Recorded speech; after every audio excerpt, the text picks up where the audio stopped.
साल 1999 जब पूरी दुनिया एक नए मिलेनियम की ओर बढ़ रही थी, तब भारत के सबसे ऊंचे पहाड़ों पर कुछ ऐसा हो रहा था जिसकी भनक तक नहीं थी।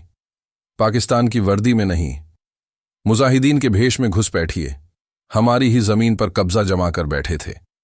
और तब शुरू हुई एक ऐसी लड़ाई जिसमें बंदूकें सिर्फ एक तरफ से नहीं, धोखे और झूठ की गोलियां भी बरसाई जा रही थीं।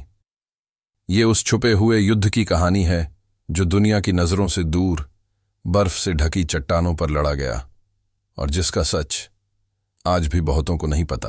कारगिल युद्ध की कहानी समझने के लिए हमें लौटना होगा 1998 में, जब भारत ने पोखरण में परमाणु परीक्षण किया और पूरी दुनिया चौंक गई। अमेरिका, जापान और कई देशों ने प्रतिबंध लगाए, पर भारत डरा नहीं।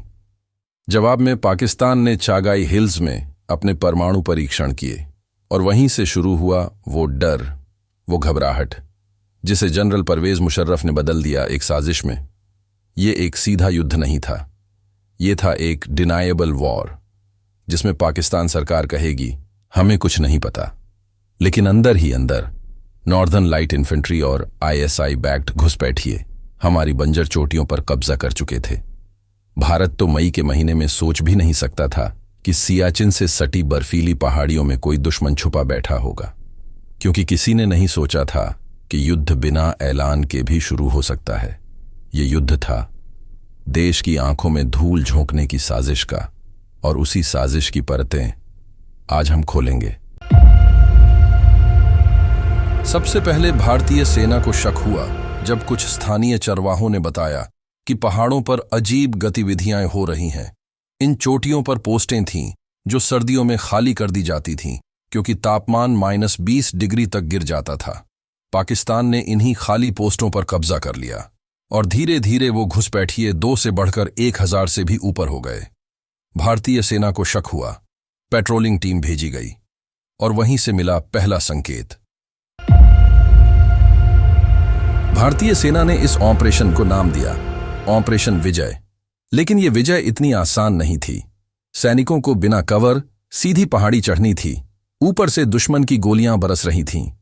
यह कोई खुला मैदान नहीं था, यह था वर्टिकल वॉरफेयर, एल्टीट्यूड 16,000 फीट के ऊपर। इंडियन एयरफोर्स ने भी ऑपरेशन शुरू किया, ऑपरेशन सेफ्ट सगार। लेकिन यहां भी दिक्कत थी, क्योंकि अंतर्राष्ट्रीय दबाव के कारण हमें लाइन ऑफ कंट्रोल पार नहीं करनी थी। यानी दुश्मन तो पहाड़ों पर था, लेकिन हमारे फाइटर जेट्स सिर्फ इंडियन साइड से हमला कर सकते थे। फिर भी भारतीय सेना ने एक एक छोटी पर कब्जा वापस लेना शुरू किया। तब आया वो मोड़ जिसने इस युद्ध को एक नया चेहरा दिया। कैप्टन विक्रम बत्रा। पॉइंट 5140 की लड़ाई सबसे निर्णायक थी। बत्रा और उनकी टीम ने कहा, यह दिल मांगे मोर। यह नारा पूरे देश की आवाज बन गया। उन्होंने न सिर्फ 5140 पर कब्जा किया, बल्कि आगे बढ़कर दुश्मन के कैंप को नेस्तनाबूद कर दिया। लेकिन इस विजय की कीमत भारी थी। पॉइंट 4875 पर लड़ते हुए कैप्टन विक्रम बत्रा शहीद हो गए। उनका बलिदान आज भी हर भारतीय की रगों में जोश भर देता है। टाइगर हिल 16,700 फीट ऊंचा, सबसे अहम चोटी। यहां से पूरा द्रास सेक्टर दुश्मन की नजरों में था। इस पर कब्जा होना मतलब सप्लाई लाइंस खत्म। इंडियन आर्मी ने रात में चढ़ाई की वर्टिकल वॉल्स के सहारे, और सुबह होते होते टाइगर हिल पर तिरंगा फहरा दिया गया। इस एक विजय ने पाकिस्तान की कमर तोड़ दी। दुनिया को भी समझ आ गया कि अब भारत झुकने वाला नहीं। 26 जुलाई 1999 कारगिल वॉर ऑफिशियली खत्म हुआ।